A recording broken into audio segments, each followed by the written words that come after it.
মহতরম উপস্থিতি, আমি আপনাদের সম্মুখে পবিত্র কোরআন মাজিদের দুই জায়গা থেকে দুই টুকরা পেশ করেছি। অতি সংক্ষিপ্ত সময়ে জুমার খুতবা, ইনশাআল্লাহ সেই আয়াতের বিশ্লেষণ করে আমার বক্তব্য শেষ করব। নতুন এলাকা, নতুন মানুষ, ভাষাগত দিক দিয়েও বাংলা ভাষী,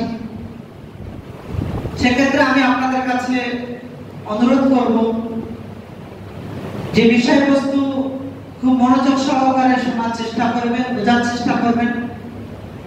তারপরে যদি কোনো রকম কোনো বিষয়ে জানার বা স্পষ্টতা থাকে, ইনশাআল্লাহ সেটা নামাজের পরে আমরা তার পর্যালোচনা করব এবং মূলত আমাদের উদ্দেশ্য হবে আত্মসমালোচনার মাধ্যমে নিজেকে সংশোধন করে নেওয়া। আল্লাহ সুবহানাহু ওয়া তাআলার কাছে দোয়া করছি, আল্লাহ আমাকে সঠিক বলা এবং সেই মোতাবেক আমরা কোরআন ও সুন্নাহকে আঁকড়ে ধরে যেন নিজের সংশোধন আমরা নিজেরাই করে নিতে পারি। আল্লাহ তৌফিক দান করুন। বিষয়বস্তু তবু ক্লিয়ার করাটা আরো আপনাদের কাছে বেশি স্পষ্টতা হবে। আমি যে বিষয়ে আজকে কিছু কথা বলবো সেটা হলো একমাত্র ওহীকেই মানতে হবে। নাজাতের ওসিলা শুধুমাত্র ওহীর মধ্যেই আছে। ইনশাআল্লাহ সে বিষয়ে কিছু কথা বলবো। ওহী আল্লাহ সুবহানাহু ওয়া তাআলার পক্ষ থেকে জিবরিল আমিন মারফত নবী বা রাসূলদের কাছে যেটা প্রেরণ করা হয়েছে সেটা হলো ওহী। আল্লাহ সুবহানাহু ওয়া তাআলা মানব জাতিকে সৃষ্টি করেছেন, আমাদেরকে সৃষ্টি করেছেন। আমরা তার রাস্তা থেকে যাতে ভ্রষ্ট না হয়ে যায়, যুগে যুগে আল্লাহ সুবহানাহু ওয়া তাআলা নবী এবং রাসূল পাঠিয়েছেন। যেভাবে আল্লাহ সুবহানাহু ওয়া তাআলা পবিত্র কোরআন মাজিদে বলেন, ওয়ালাকাদ বাআসনা ফি কুল্লি উম্মাতিন রাসূলা আন ইবুদুল্লাহ ওয়াজতানিবুত তাগুত। তারপরে আল্লাহ সুবহানাহু ওয়া তাআলা নির্দেশ প্রদান করছেন, হে মানব জাতি, আমি তোমাদের কাছে যে নবীকে প্রেরণ করেছি তোমরা তার অনুসরণ করে চলো। এবারে পবিত্র কোরআন মাজিদ বলছেন, আমা আতাকুমুর রাসূলু ফাকুযু আমা নাহাকুম আনহু ফান্তাহু। রাসূল যা কিছু তোমাদেরকে দিয়েছে সেটা গ্রহণ করো, রাসূল যা থেকে মানা করেছে তার থেকে দূরে থাকো। লাকাদ কানা লাকুম ফি রাসূলিল্লাহি উসওয়াতুন হাসানাহ। মুহাম্মদ রাসূলুল্লাহ সাল্লাল্লাহু আলাইহি ওয়াসাল্লাম হলো তোমাদের জন্য উত্তম আদর্শ, উত্তম আইডিয়াল, উত্তম নমুনা। এসব কিছু নিচের জায়গা। এখন আমাদেরকে যে আল্লাহ সুবহানাহু ওয়া তাআলা সৃষ্টি করেছেন, সৃষ্টি করার একটা লক্ষ্য আছে, উদ্দেশ্য আছে। কিসের জন্য? ইবাদতের জন্য। ইবাদত কথা বললেই কিন্তু আমরা প্রত্যেকটা মুসলিম জানি যে আল্লাহ আমাকে সৃষ্টি করেছেন ইবাদতের জন্য। সূরা জারিয়াতে 56 নম্বর আয়াতে আল্লাহ সুবহানাহু ওয়া তাআলা বলেন, ওমা খালাকতুল জিন্না ওয়াল ইনসা ইল্লা লিয়াবুদুন। আমি মানব জাতিকে এবং জিন জাতিকে প্রেরণ করেছি কেন? শুধুমাত্র আমার ইবাদতের লক্ষ্যে। তখন আল্লাহ সুবহানাহু ওয়া তাআলা বলেন সূরা মুলকের 2 নম্বর আয়াতে, আল্লাযী খালাকাল মাউতা ওয়াল হায়াতা লিয়াবলুয়াকুম আইয়ুকুম আহসানু আমালা। আমি মানব জাতিকে সৃষ্টি করেছি, তার সঙ্গে মৃত্যুকে নির্ধারণ করেছি, জীবন ব্যবস্থা দিয়েছি। কেন জানো? লিয়াবলুয়াকুম, তোমাদেরকে পরীক্ষা করা হবে। আইয়ুকুম, তোমাদের মতো কে আহসানু আমালা, ভালো কাজ করে এটা দেখার জন্য। যে ভালো কাজটা আমি করব সেই ভালো কাজটা কি আমি আমার মতো করে করব? যে ইবাদত আমি করব সেই ইবাদত বলে কাকে, এটা আগে আমাদের জানতে হবে। আবাদা ইয়াবুদু ক্রিয়া, ফের আর এই শব্দর যিনি কর্তা, ফাইল, যিনি ইবাদত করেন তাকে বলা হয় আবেদ। আবেদ ব্যক্তি মহান স্রষ্টার সন্তুষ্টির জন্য কাজ করছে, তাহলে আবেদের পরিভাষায় সেই মহান স্রষ্টাকে বলা হয় মাবুদ। আবেদ ব্যক্তি মাবুদের সন্তুষ্টির উদ্দেশ্যে যে কাজটা করে তার নাম হলো ইবাদত। আমি নিজের ইচ্ছায় কোনো কাজ করব সেটা ইবাদত হতে পারে না। আমার বাড়িতে একজন কাজের লোক আছে, সেই কাজের লোক যদি আমার নির্দেশ মতো কাজ করে তাহলে তার প্রমোশন হবে, তার মাইনে সে ঠিকঠাক পাবে। আর যদি আমার নির্দেশের বিপরীত কাজ করে তাহলে কিন্তু প্রমোশন তো দূরের কথা, কাজ থেকে তাকে বিচ্যুতি দিয়ে দেওয়া হবে।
হিদায়াতের জন্য।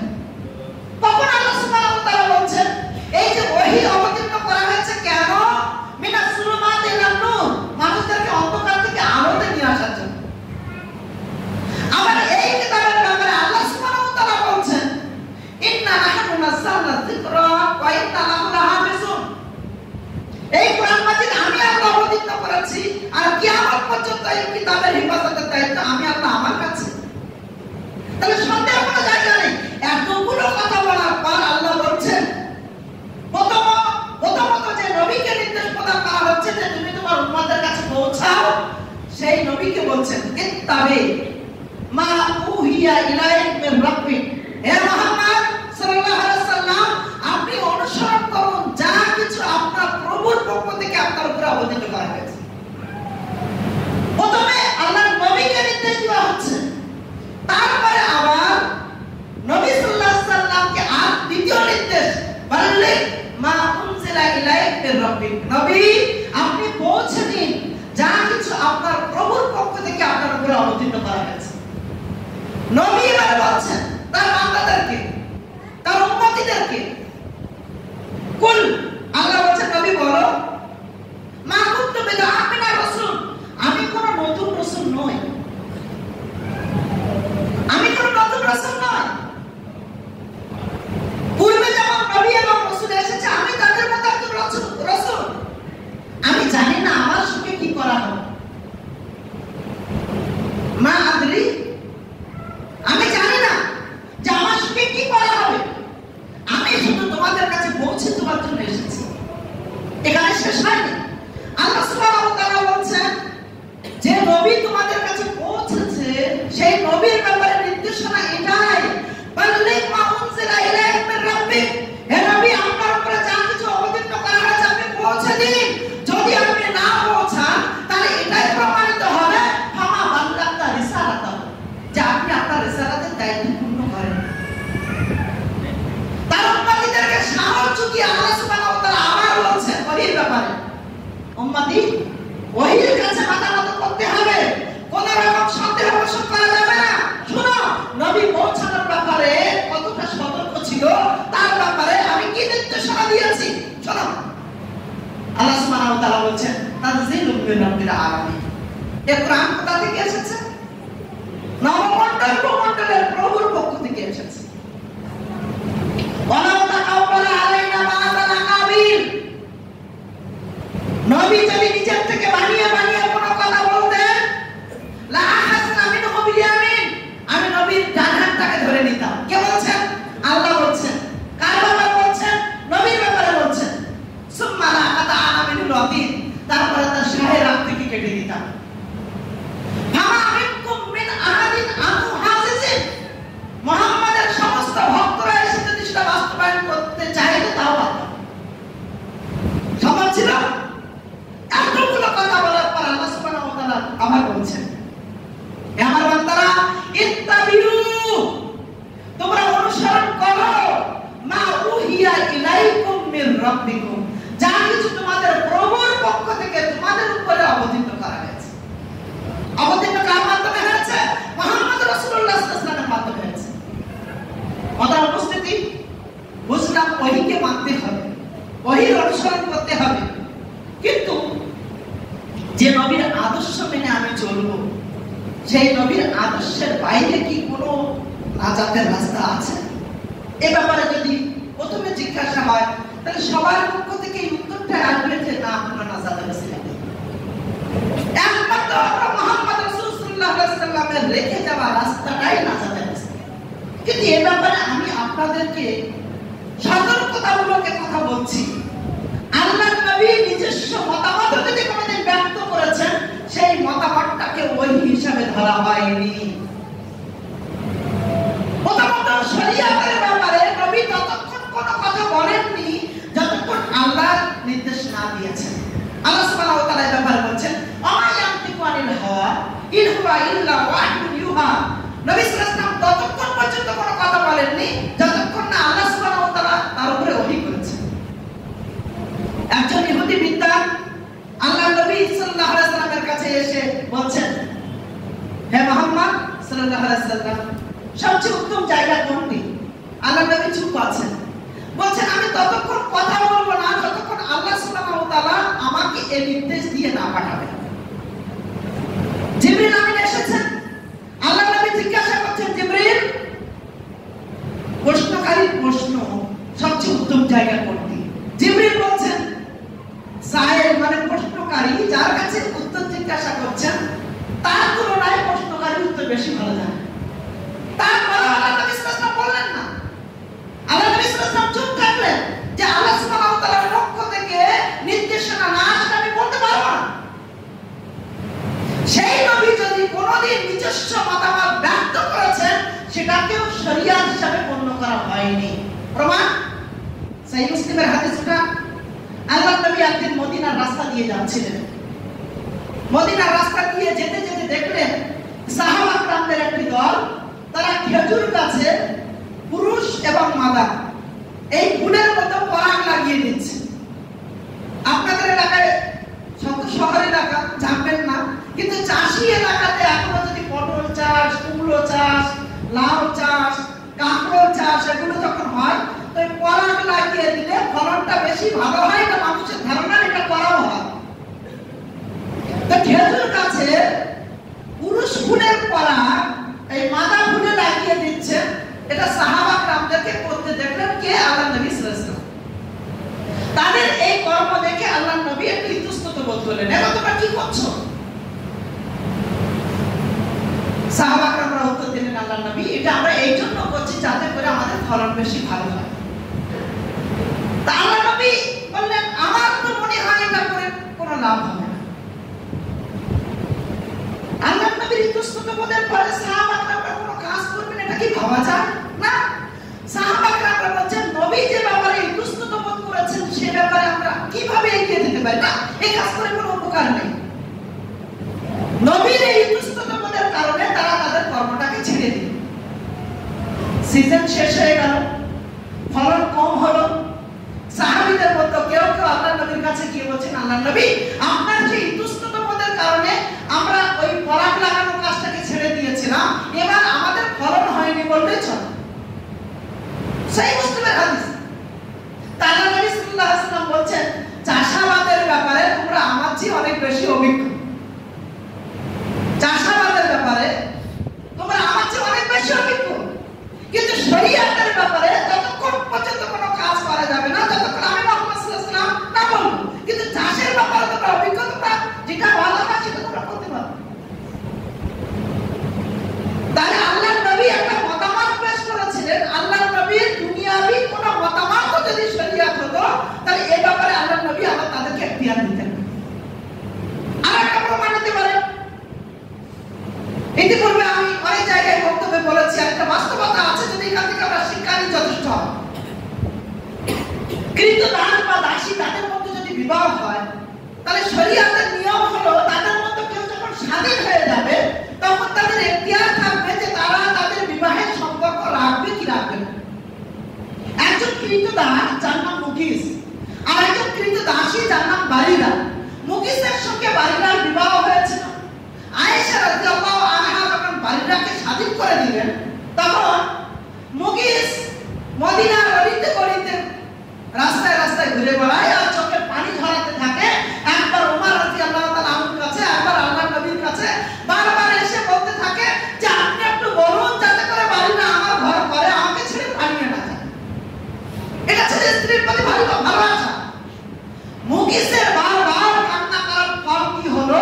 আল্লাহর নবী বারিরাকে ডেকে বললেন, বারিরা তুমি পারলে মুকিসের ঘর করো, তোমার জন্য পাগল। মদিনার অলিতে গলিতে ঘুরছে আর চোখের পানি ঝরাচ্ছে, চোখের অশ্রু ঝরাচ্ছে।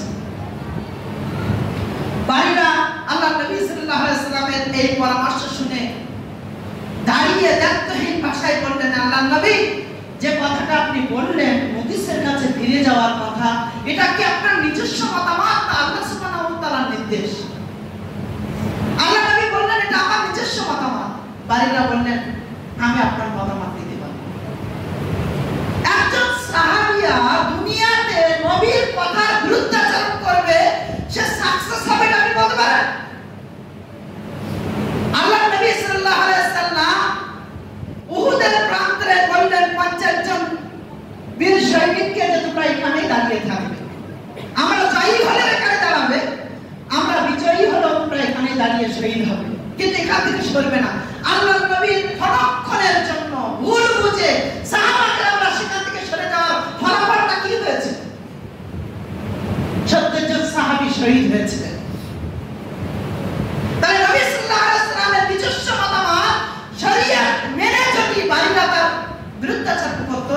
সেটা স্পষ্টতা যে সাজাটা সেটা প্রমাণিত হতো। কথার উপস্থিতি, আমি যেটা বলতে চাইছি সেটা হলো এই যে জনাবে মুহাম্মদ রাসূলুল্লাহ সাল্লাল্লাহু আলাইহি ওয়াসাল্লামের পদাঙ্ক অনুসরণ একমাত্র নাজাতের ওসিলা, ওহীর অনুসরণ একমাত্র নাজাতের ওসিলা। ওহীর বাইরে কোনো কাজ আমরা করতে পারবো না। তো যদি জনাবে মুহাম্মদ রাসূলুল্লাহ সাল্লাল্লাহু আলাইহি ওয়াসাল্লামের নিজস্ব মতামতকে ওহী হিসাবে বিবেচিত না হয়, তাহলে দুনিয়ার আমার মতো আরেকজন হুজুরের মতো মানুষ তাদের দ্বারাও ভুল হতে পারে। সেটাকে অন্ধের মতো মেনে নিয়ে ওই হিসাবে যেন সেটা সাব্যস্ত না করি, সর্বশেষ মৃত্যুর পরে যেন শুধু খালি খালি না দেখি, এটাই আমি বোঝাতে চাইছি। যুগে যুগে যদি দেখেন সাহাবা কেরামদের মতো ভুল হয়েছে, হতে পারে, না হওয়ার কোনো বিষয়, তার অনেক প্রমাণ দেওয়া যাবে এবং সব সমস্যার সমাধান যে ওহী সেটা আমি প্রমাণ দিয়ে আমার বক্তব্য শেষ করব ইনশাআল্লাহ। আল্লাহ নবী দুনিয়া থেকে বিদায় নিলেন, সাথে সাথে চারটি ফিতনা ওখানে এসে উপস্থিত। চারটি ফিতনা, এমন ফিতনা যে নবীর মৃত্যুর পরে সেই ফিতনা দূরীকরণ করা প্রত্যেকের জন্য কষ্টকর হয়ে গেল। আজকের দিনেও দেখবেন কেউ যখন মারা যায় কোনো বিশেষ ব্যক্তি, তো তার লাশ 3 দিন ফেলে রাখা হয়। নাউজুবিল্লাহ, এটা তো ঠিক নয়, আদৌ এটা শরীয়তের পরিভাষা নয়। আল্লাহ নবী সাল্লাল্লাহু আলাইহি ওয়াসাল্লাম বলছেন, তোমাদের মধ্যে যখন কেউ মৃত্যুবরণ করবে দ্রুত তার দাফনের ব্যবস্থা করবে, কারণ সে যদি ভালো রূহ হয় তাহলে সে তার জান্নাতের নিয়ামত ভক্ষণ করবে, আর যদি মন্দ হয় তাহলে তাকে বাড়িতে রেখে কেন আযাবের জায়গা তৈরি করছে। এরপরে আমরা দেখেছি যে কোন কোন বিশেষ ব্যক্তির 3 দিন পর্যন্ত লাশ ফেলে রাখা হয়। কেন? তারা বলে মুহাম্মদ রাসূলুল্লাহ লাশ 3 দিন পড়েছিল, তাই সেই নিয়ম মেনে 3 দিন ফেলা। নাউজুবিল্লাহ। কিন্তু আল্লাহর নবীর লাশ একদিন চলে গেল, 2 দিন অতিবাহিত হয়ে গেল, 3য় দিন পর্যন্ত সমাধান হচ্ছে না। কারণ কি ছিল? 4টে ফিতনা সামনে এসে ওকে হলো। নাম্বার 1, আল্লাহর নবী সাল্লাল্লাহু আলাইহি ওয়াসাল্লামের যখন মৃত্যু হলো, এমন পরিস্থিতিতে ওমর রাদিয়াল্লাহু তাআলা আনহু খোলা তরবারি নিয়ে ঘুরছেন। কেউ যদি বলে মুহাম্মদ সাল্লাল্লাহু আলাইহি ওয়াসাল্লামের মৃত্যু হয়েছে, তাহলে আমার তরবারির আঘাত তার উপরে পড়বে। আবু বকর সিদ্দিক রাদিয়াল্লাহু তাআলা ওমরের ভাবমূর্তি দেখার পর চতুরতা অবলম্বন করে তাকে বোঝানোর চেষ্টা করলেন। দ্বিতীয় নম্বর ফিতনা কি হলো? মুহাম্মদ সাল্লাল্লাহু আলাইহি ওয়াসাল্লামের পরে খিলাফতের আসনে কে বসবে?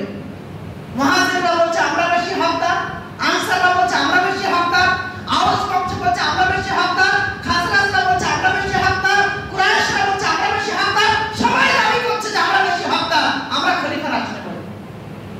এর আগে আরেকটা ফিতনা ছিল যে নবীর দাফন কোথায় করা হবে, প্রত্যেকেই দাবি করছে যে আমাদের কবরস্থানে দাফন করা হবে। আর চতুর্থ ফিতনা যেটা ছিল সেটা হলো ফাতেমা রাদিয়াল্লাহু আনহা আসলেন এবং আবু বকর সিদ্দিক রাদিয়াল্লাহু তাআলা আনুর কাছে বললেন যে আমার বাবার ওয়ারাসাতের মাল আমাকে বুঝে দিও।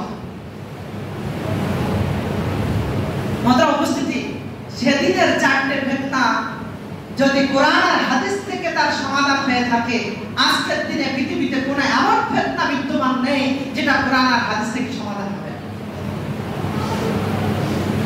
কোন একটা মাসলা আমার জানা নেই, এটা আমার অজ্ঞতা, কিন্তু আমি এই কথা মোটেও বলবো না যে কোরআন হাদিসে নেই।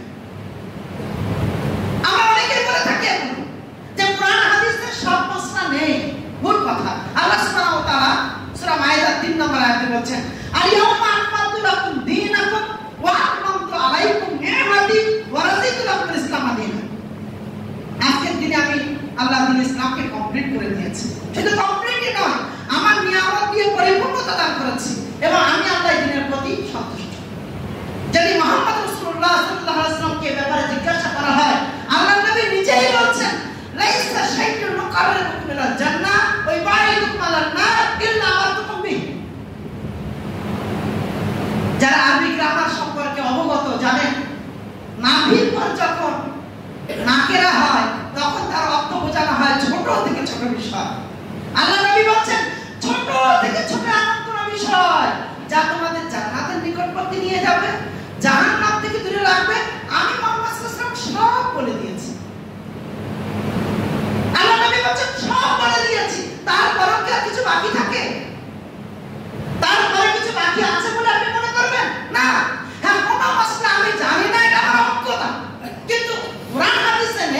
এই কথা বলাটা আরো বড় অপরাধ। এটা হলো কোরআন হাদিসের উপর অপমান, ওহীর উপর অপমান। আল্লাহ সুবহানাহু ওয়া তাআলা পবিত্র কোরআন মাজিদে আরো স্পষ্ট করেছেন। কি বলছেন? তিবিয়ানাল লিকুল্লি শাই। আমি কোরআন মাজিদকে স্পষ্টভাবে বর্ণনা করে দিয়েছি, সব বিষয় বর্ণনা করে দিয়েছি, খোলামেলা বর্ণনা করে দিয়েছি, আর কিছু বাকি নেই। মহতরম উপস্থিতি, আল্লাহ নবী সাল্লাল্লাহু আলাইহি ওয়াসাল্লামের মৃত্যুর পরে চারটি ফিতনার সমাধান কিভাবে হলো আসুন সেখানে যাই। হযরত ওমর রাদিয়াল্লাহু তাআলা আনহু ভাবমূর্তি থেকে আবু বকর সিদ্দিক এটা বুঝে নিলেন, আমি যদি এখন বলি আল্লাহ নবীর মৃত্যু হয়েছে তাহলে ওমরের তরবারি আমার উপরেই পড়বে। আবু বকর সিদ্দিক চতুরতা অবলম্বন করে আল্লাহ নবীর লাশের কাছে চলে গেলেন। লাশের কাছে গিয়ে কাপড়টা কপালের উপর থেকে সরিয়ে কপালে একটা চুম্বন করলেন। চুম্বন করে সোজা মিম্বারে চলে আসলেন। সাহাবাদের উদ্দেশ্যে বক্তব্য রাখছেন। হাত তোসার পরে বলছেন, ওমা মুহাম্মাদুন ইল্লা রাসূল ক্বাদ খালাত মিন ক্বাবলিহি রাসূল। মুহাম্মদ আল্লাহ রাসূল ব্যতীত কেউ না, ইতিপূর্বে অনেক রাসূলরা অতিবাহিত হয়ে গেছে।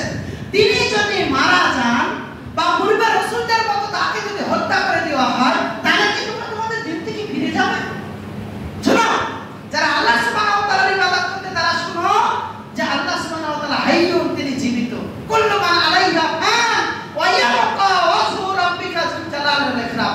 সব কিছু ধ্বংস হয়ে যাবে, শুধু আল্লাহ সুবহানাহু ওয়া তাআলা জীবিত থাকবে। আর যারা মুহাম্মাদের পূজা করতে সাল্লাল্লাহু আলাইহি ওয়াসাল্লাম, তারা শোনো মুহাম্মদ কাদ মা, মুহাম্মাদের মৃত্যু হয়ে গেছে। এই কথা বলা মাত্রই হযরত ওমর রাদিয়াল্লাহু তাআলা আনহুর হাত থেকে তরবারি পড়ে গেল। বলেন এই সমস্যার সমাধান কিভাবে হলো? পবিত্র কোরআন মাজিদের আয়াত দিয়ে, ওহী দিয়ে। আপনি কি বলবেন যে হযরত ওমর রাদিয়াল্লাহু তাআলা এটা জানতেন না? আপনি কি বলবেন আবু বকরের উপরে আয়াত অবতীর্ণ হয়েছিল? নাউযুবিল্লাহ, না, একবার নয়। ওমর রাদিয়াল্লাহু তাআলা আল্লাহর নবীর ভালোবাসায় এই কথাটা ভুলে বসেছে। ঠিক তার দ্বিতীয় সমস্যা, আল্লাহর নবীর দাফন কোথায় হবে? সব তত্ত্বরা বলছে আমাদের কবরস্থানে হবে, আমাদের কবরস্থানে হবে। সমাধান হয় না। সর্বশেষ আল্লাহর নবী সাল্লাল্লাহু আলাইহি ওয়াসাল্লামের দাফনের ব্যাপারে যখন আবু বকর সিদ্দিক রাদিয়াল্লাহু তাআলা আনহুকে জিজ্ঞাসা করা হলো, তখন আবু বকর সিদ্দিক রাদিয়াল্লাহু তাআলা আনহু উত্তর দিয়ে বললেন, আমি আল্লাহর নবীকে বলতে শুনেছি নবীদের যেখানে মৃত্যু হয় তার দাফন সেখানেই হয়। কার কাছ থেকে শুনেছি? নবীর কাছ থেকে। ওহী মান কিনা আন নবী সাল্লাল্লাহু আলাইহি ওয়াসাল্লাম মিন কাওলিন আও ফিলিন আও তাকরির। দ্বিতীয় সমস্যার সমাধান, খিলাফত কে হবে? খিলাফতের দায়িত্ব সবাই সেই হকদার। সবাই বলছে আমরা বেশি হকদার।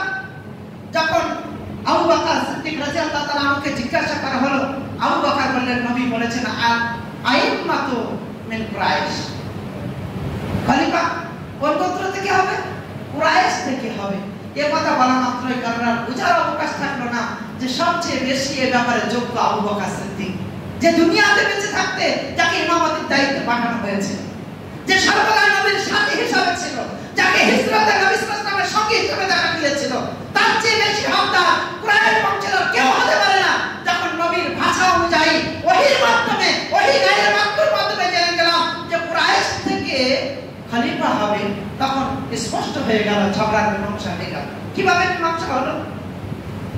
ওহীর মাধ্যমে হলো না।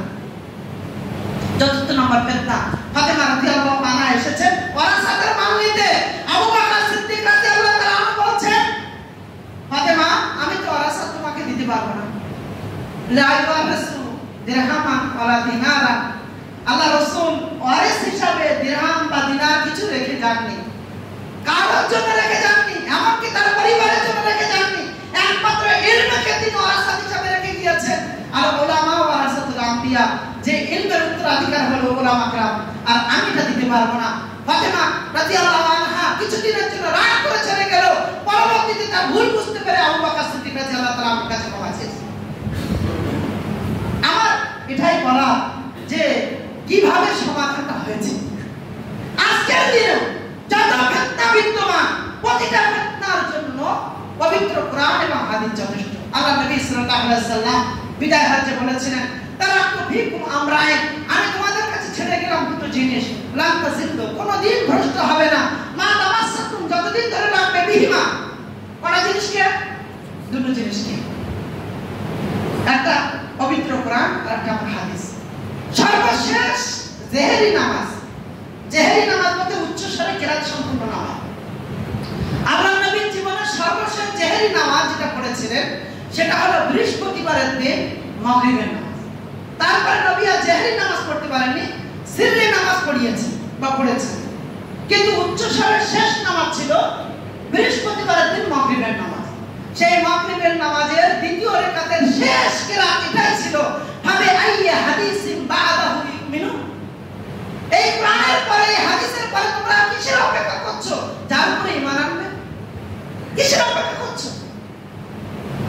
কোরআন আর হাদিসের একমাত্র সমাধান। এখন রইল আমরা কি কেউ ভুলের মধ্যে? আমরা তো ভুল হতে পারে আমাদের দ্বারা, মানুষ হিসাবে প্রত্যেকের ভুল আছে। তাহলে আমরা অন্তর্ভুক্ত না হয়ে আমরা কোরআন আর হাদিসের কাছে যদি ফিরে আসি সমাধান হবে। পৃথিবীর নবীদের পরে সর্বশ্রেষ্ঠ ব্যক্তির নাম কি? আবু বকর সিদ্দিক রাদিয়াল্লাহু তাআলা। আবু বকর সিদ্দিক রাদিয়াল্লাহু তাআলা খিলাফতকালে একজন দাদিমা এসে বলছেন, আবু বকর আমার ওয়ারাসাতের ভাগটা তুমি বুঝে নাও। আবু বকর সিদ্দিক উত্তর দিয়ে বলছেন যে দাদিদের ওয়ারাসাতের কোনো ভাগ শরিয়াতে মওজুদ নেই, শরিয়াতে নেই। দাদি নিরাশ হয়ে ফিরে যাচ্ছেন। আবু বকর সিদ্দিক রাদিয়াল্লাহু তাআলা আমার মনে একটু খটকা লাগলো। তিনি অন্য সাহাবীদেরকে জিজ্ঞাসা করলেন যে তোমরা কি এই বিষয়ে কিছু জানো, নবী থেকে কিছু শুনেছো? তখন মুগীরা বিন শুবা রাদিয়াল্লাহু আনহু উত্তর দিয়ে বলছেন, আমি আল্লাহর নবীকে বলতে শুনেছি যে দাদিদের ওয়ারাসাতের মালের 6/1 পাও। আবু বকর সিদ্দিক রাদিয়াল্লাহু তাআলা দৌড়াতে দৌড়াতে সেই দাদিকে ডেকে এনে তার ওয়ারাসাত বুঝিয়ে দিলেন। তাহলে আবু বকর সিদ্দিক প্রথম যে দাদির ওয়ারাসাত না দিয়ে ফেরত পাঠিয়েছিলেন, এই মসলা তিনি জানতেন না। তার মানে কি আপনি তার ব্যাপারে কিছু মন্তব্য করবেন? শরিয়াতের কোন বিষয় না জানা থাকতে পারে, শরিয়াতের কোন বিষয়ে আমাদের অজ্ঞতা থাকতে পারে। যুগে যুগে সাহাবাদের মধ্যে দেখা গিয়েছে, হযরত ওমর রাদিয়াল্লাহু তাআলা খিলাফতকালে দেখা গিয়েছে একটা পাগলি জিনা করে বসেছে, ব্যভিচার করেছে। তো বিবাহের পরে ব্যভিচারের শাস্তি কি? কোমর পর্যন্ত পুঁতে তাকে হত্যা করতে হবে। হযরত ওমর রাদিয়াল্লাহু তাআলা ফয়সালা শুনিয়ে দিলেন যে শুক্রবারের দিন জুমার পরে ওকে রজম করা হবে। রজমের জন্য সবাই প্রস্তুত। আলী রাদিয়াল্লাহু তাআলা সেখান দিয়ে আসছিলেন, হঠাৎ দেখলেন যে এক বিরাট অবস্থাপনা। কি বাবা, ওই পাগলি ও ব্যভিচার করেছে, তাই ওকে রজম করতে হবে। আলী রাদিয়াল্লাহু তাআলা বললেন, দাঁড়াও আমি একটু দেখি কে ফয়সালা দিল। আমিরুল মুমিনিন হযরত ওমর রাদিয়াল্লাহু তাআলা, তোমার হুকুম আমি এখনই আসি। আলী রাদিয়াল্লাহু তাআলা ওমর রাদিয়াল্লাহু তাআলার কাছে গেলেন, গিয়ে বললেন, আপনি কি শুনেননি আল্লাহ রাসূল সাল্লাল্লাহু আলাইহি ওয়াসাল্লাম বলেছেন 3টে মানুষের উপর থেকে বিচার তুলে নেওয়া হয়েছে। নাম্বার 1, যিনি ঘুমিয়ে থাকেন, ঘুমন্ত অবস্থায় তার কোনো ফয়সালা নেই, ঘুমিয়ে গিয়েছে মানে যখন উঠবে তখন তার নামাজ, তার আগে নয়। কোন মানুষ বেহুশ হয়েছে, পাগল হয়েছে, তার কোনো ফয়সালা নেই। আর ছোট বাচ্চাদের উপরে ফয়সালা নেই। এই কথা বলার পর ওমর রাদিয়াল্লাহু তাআলা আলী রাদিয়াল্লাহু তাআলা জিজ্ঞাসা করছেন, এখন আপনি ফয়সালা কি করবেন? তাকে কি রজম করবেন? বলেন না, রুকো। দৌড়াতে দৌড়াতে হযরত ওমর রাদিয়াল্লাহু তাআলা গেলেন এবং তাকবীর দিতে দিতে বললেন, আমি আমার ভুল সংশোধন করে নিয়েছি, ওকে ছেড়ে দাও। ফয়সালা কিভাবে হলো? সমাধান কিভাবে হলো? ভুল যে করতে পারে, কালকে রাতে যে ভুল হতে পারে, এটাও প্রমাণিত হলো। আর অন্যদিকে ওই পাগলি বেঁচে গেল ওহির কারণে, ওহির ফয়সালার কারণে। সেই ফয়সালা যদি প্রতিটা আমিরুল মুমিনিন, 4জন আশরায়ে মুবাশশিরা, 4জন খলিফায়ে রাশিদিনের জীবনী দেখতে পারেন, অন্যান্য সাহাবীদের জীবনী দেখতে পারেন। হযরত উসমান রাদিয়াল্লাহু তাআলা আনহুর খিলাফতকালে একটা মহিলার 6 মাসে বাচ্চা হয়েছে। 6 মাসে বাচ্চা হয়েছে, তার মানে ও বাচ্চা বৈধ নয়। কে ফয়সালা দিলেন? হযরত উসমান রাদিয়াল্লাহু তাআলা ফয়সালা দিলেন। বৈধ নয়, এখন কি করতে হবে? তার মানে ওকে শাস্তি দিতে হবে, শাস্তি দিতে হবে। এটা আলী রাদিয়াল্লাহু তাআলা যখন আমার গেলেন, তাকে কোরআনের আয়াত শোনালেন, ফাহামালাহু ফিসালাহু 30 শাহরা। তার উঠানো এবং তার দুধ পান করানোর মতো 30 মাস পর্যন্ত সময়। তাহলে 6 মাস একটা বাচ্চা সে জন্মগ্রহণ করতে পারে, বাকি 24 মাস সে দুধ পান করাবে। এটা যখন কোরআনের আয়াত দ্বারা প্রমাণ করলেন, ওহী দ্বারা প্রমাণ করলেন, ওসমান রাদিয়াল্লাহু তাআলা নিজের ভুল বুঝতে পারলেন। সেম আলী রাদিয়াল্লাহু তাআলা জামানায় এই সেম বিষয়টা আমরা লক্ষ্য করতে পারি। আমি আমার বক্তব্যে যেটা বোঝাতে চাইছি সেটা হলো এই, একমাত্র ওহী এর মধ্যে রয়েছে সফলতা। ওহীর বাইরে যত রাস্তায় আমরা ইখতিয়ার করব না কেন, সেই রাস্তাটাই কোনো ভুল হতে পারে। আল্লাহ সুবহানাহু ওয়া তাআলা পবিত্র কোরআন মাজিদে বলছেন, ইয়া আইয়ুহাল্লাযীনা আমানু আতিউল্লাহ ওয়া আতিউর রাসূল ওয়া লা তুবতিলু আমালাকুম। তোমরা আল্লাহর আনুগত্য করো, আল্লাহর রাসূলের অনুসরণ করো। তোমরা আল্লাহর আনুগত্য ছেড়ে দিয়ে, রাসূলের অনুসরণকে ছেড়ে দিয়ে তোমরা তোমাদের আমলকে বরবাদ করো। তখন আল্লাহ সুবহানাহু ওয়া তাআলার নির্দেশ, ইয়া আইয়ুহাল্লাযীনা আমানু আতিউল্লাহ ওয়া আতিউর রাসূল ওয়া উলুল আমরি মিনকুম। আল্লাহর আনুগত্য করো, রাসূলের অনুসরণ করো, উলুল আমরকে মানো। এই উলুল আমরকে মানতে গিয়ে আমরা অনেক পথ বাইর করে নিয়েছি, কিন্তু প্রকৃত অর্থে যদি এর ব্যাখ্যা লাগে তাহলে আপনারা বুঝতে পারবেন উলুল আমর বলতে তার নিজস্ব মতামত মানা নয়। আল্লাহ সুবহানাহু ওয়া তাআলা নিজের নাম আল্লাহ শব্দ ব্যক্ত করার আগে বলেন আতিউ, আতিউল্লাহ। আতিউ শব্দের শাব্দিক অর্থ হলো আনুগত্য করা বা অনুসরণ করা। তাহলে আল্লাহ বলেন আতিউল্লাহ, আল্লাহর আনুগত্য করো। ওয়া আতিউর রাসূল, দ্বিতীয় স্টেপে গিয়ে রাসূলের নাম নেওয়ার আগে সেম শব্দ ব্যবহার করলেন আতিউ, রাসূলের অনুসরণ করো। কিন্তু যে শব্দ নিয়ে আমরা বিভিন্নভাবে আনন্দিত, উলুল আমর, এই উলুল আমর শব্দ ব্যক্ত করার আগে কিন্তু আতিউ শব্দ ব্যবহার করেননি। তার অর্থ কি, উলুল আমর যদি আল্লাহর নির্দেশ অনুযায়ী, রাসূলের পদ্ধতি অনুযায়ী কোনো কথা বলে তাহলে সেটাকে গ্রহণ করো। এরপরে স্তব্ধ হয়ে যাননি। আল্লাহ সুবহানাহু ওয়া তাআলা বলেন, হাইন তানাযাতুম ফি শাইইন ফারুদ্দুহু ইলাল্লাহি রাসূল। শুনো, উলুল আমর বুঝাতে গিয়ে, বলতে গিয়ে যদি তার দ্বারা কোনো মিস্টেক হয়ে যায়, ভুল হয়ে যায়, তাহলে তোমরা কি করবে? আল্লাহর আদালতে ফিরে আসবে, রাসূলের আদালতে ফিরে আসবে, অর্থাৎ ওহী দিয়ে ফয়সালাটা করে নেবে। উলুল আমরের কাছে ফিরে যাবে না, তাহলে ঝগড়াটা বেশি হয়ে যাবে। ভারতবর্ষের প্রখ্যাত মুহাদ্দিস এবং উপমহাদেশের সবচেয়ে যার বেশি খিদমত, এটা আমার বক্তব্যের শেষ কথা, জুমার খুতবা আমি লম্বা করব না, একটু ধৈর্য ধরে 1 মিনিট কি 2 মিনিটের মতো। শাহ ওলিউল্লাহ মুহাদ্দিস দেহলভী, যার ব্যাপারে আমরা সবাই অবগত। শাহ ওলিউল্লাহ মুহাদ্দিস দেহলভী যখন হজ করতে গিয়েছিলেন, হজ করতে গিয়ে দেখলেন মসজিদে হারামে বা মসজিদে নববীতে মাশায়েখরা দার্স দিচ্ছে। আজকের দিনেও যারা উমরা বা হজ করতে গিয়েছেন আপনারা জানেন যে মসজিদে হারামে বা মসজিদে নববীর সমস্ত খাম্বাগুলোর পাশে পাশে এক একজন শিক্ষক দার্স দিয়ে থাকে। তখন সেই ব্যবস্থা ছিল।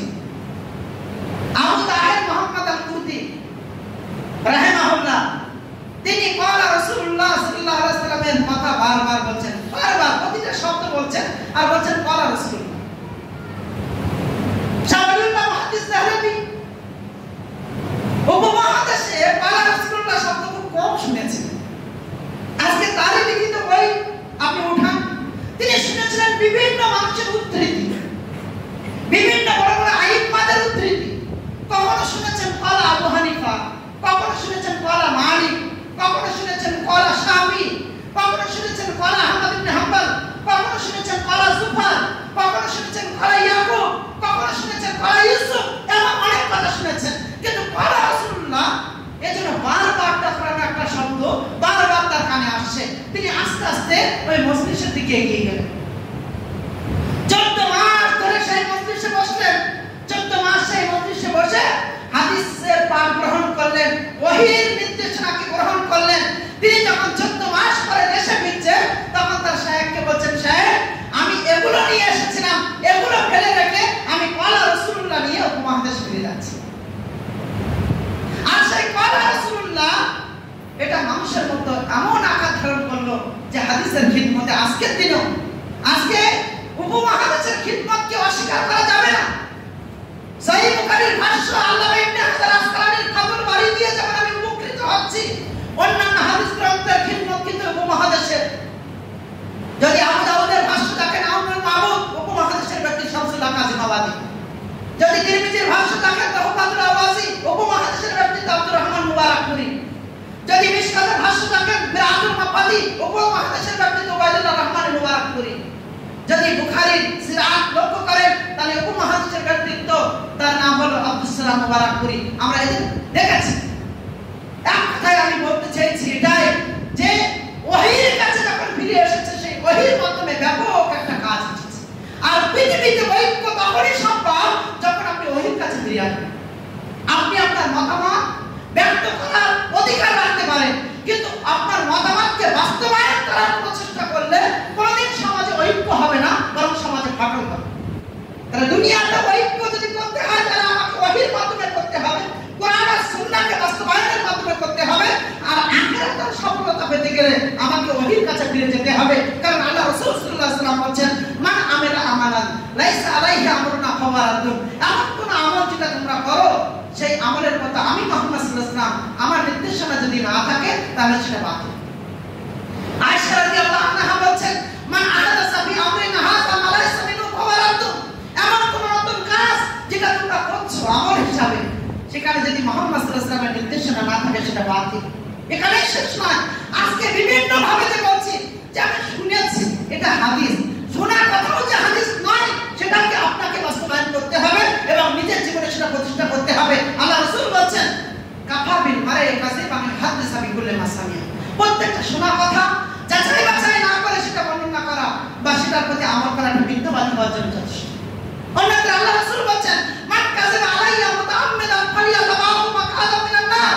যে ব্যক্তি আমি মুহাম্মদ সাল্লাল্লাহু আলাইহি ওয়াসাল্লাম আমার নামে কথা তৈরি করবে, কথা তৈরি করে মানুষদেরকে শোনাবে, তার প্রতি আমল করবে, সেজন্য তার ঠিকানা জাহান্নাম হয়ে যাবে।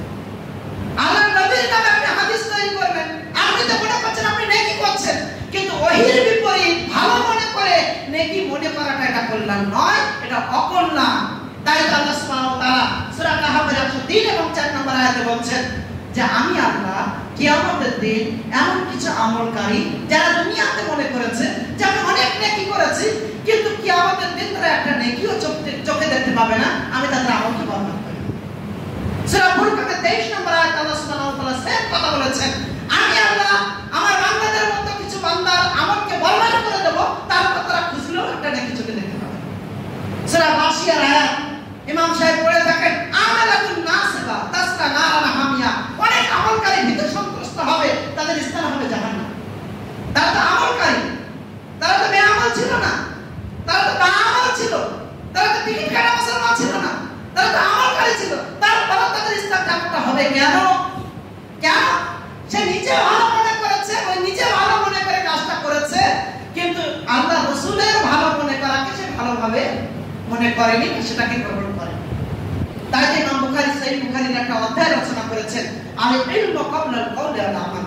কথা বলার আগে, আমল করার আগে জ্ঞান অর্জন করা। কিসের জ্ঞান? ওহীর জ্ঞান, সত্যের জ্ঞান। আর সেই সত্যটা কোথা থেকে আসবে? আল হাক্কু মির রাব্বিকুম। সত্য তোমার প্রভুর পক্ষ থেকে আসবে, সত্য আল্লাহ সুবহানাহু ওয়া তাআলার পক্ষ থেকে আসবে, এর বাইরে সত্য হতে পারে না। মানুষের কথার মধ্যে সত্য মিথ্যার মিশ্রণ থাকতে পারে, কিন্তু একমাত্র ওহী এটাই সত্য, ওহীর মধ্যে কোনো সন্দেহের অবকাশ নেই। আল্লাহ সুবহানাহু ওয়া তাআলা যেন আমাদের প্রত্যেককে পবিত্র কোরআন এবং সুন্নাহ অনুযায়ী জীবন যাপন করার তৌফিক দান করেন। আমিন। আল্লাহ আমাদের জীবনের সমস্ত সমস্যা আমরা যেন কোরআন আর সুন্নাহ দিয়ে তার সমাধান করতে পারি এবং সেগুলো যেন নিজের জীবনে বাস্তবায়ন করতে পারি, তাই তৌফিক দান করেন। আমিন। আল্লাহ আমরা শরীয়তকে আগে বুঝবো, জানবো, তারপরে যেন সেই শরীয়তের সঠিক বিশ্লেষণ নিজের জীবনে বাস্তবায়ন করতে পারে, তাই তৌফিক দান করেন। আমিন। আল্লাহ আমাদের মধ্যে যারা মৃত্যুবরণ করেছেন, আল্লাহ তাদের ভুল ত্রুটিকে ক্ষমা করে দিয়ে তাদেরকে ইলমে জান্নাত দান করেন। আমিন। আল্লাহ আমরা যতদিন বেঁচে আছি আমরা যেন ঈমানের হালাতে বেঁচে থাকতে পারি, মৃত্যুর পরে আমরা যেন ইলমে জায়গা করে নিতে পারি, তাই তৌফিক দান করেন। আমিন। আল্লাহ আমাদের মধ্যে যারা ঋণগ্রস্ত, আল্লাহ তুমি তাদের ঋণ থেকে উদ্ধার দান করেন। আমিন। আল্লাহ বিশ্বের মুসলিম যারা বিভিন্ন কষ্টের মধ্যে আছে, আল্লাহ তুমি তাদেরকে হেফাজত দান করেন। আমিন। আমরা যতদিন বেঁচে থাকবো ঈমানের হালাতে এই মাটিতে শান্তিপূর্ণভাবে বেঁচে থাকতে পারি এবং ঈমান নিয়ে জীবন যাপন করতে পারি, আল্লাহ তৌফিক দান করেন। আমিন। মৃত্যুর পরে আমরা যেন কালেমা লা ইলাহা ইল্লাল্লাহর সাথে নিয়ে ইলমে জায়গা করে নিতে পারি, আল্লাহ তৌফিক দান করেন। আমিন। ইয়া আল্লাহ আমাদের মধ্যে যারা ঋণগ্রস্ত, আল্লাহ তুমি তাদের ঋণ থেকে উদ্ধার দান করেন। আমিন। রব্বানা তাকাব্বাল মিন্না ইন্নাকা আনতাস সামিউল আলিম ওয়া তুব আলাইনা ইন্নাকা আনতাত তাওয়াবুর রহিম। সুবহানা রাব্বিকা রাব্বিল ইজ্জাতি আম্মা ইয়াসিফুন।